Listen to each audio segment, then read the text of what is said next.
Hiroshi chased the two men all the way into the countryside, but they threw a bomb out of the car when they drove onto the grasslands.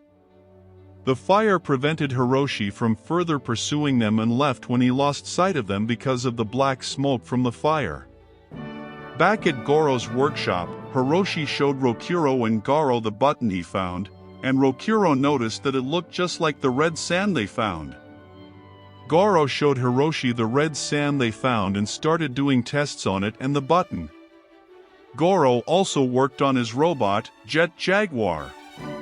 The next day, Hiroshi found Rokuro on a small motorized bike. Rokuro said he was sick of the water after what happened the other day. Hiroshi watched him drive off and went inside. Hiroshi saw that Goro was almost finished with Jet Jaguar and told him that the sand they found was from a strata that was 30 miles below the seabed.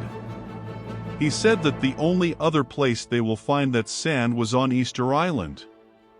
Easter Island was an uninhabited island in the Pacific and was famous for its huge statues that were overlooking the sea that were over 3 million years old. Goro said that the information did not help but only made things worse. Meanwhile, the two men from the other day were driving nearby and were listening in through a transmitter they implanted under a table in the workshop. Goro and Hiroshi were testing out Jet Jaguar when they were listening in. The two men saw Rokuro driving his motorized bike down the sidewalk and kidnapped him. Goro and Hiroshi were still testing out Jet Jaguar. His eyes were TV cameras and he had an automatic evasion device that lets him avoid walking into people.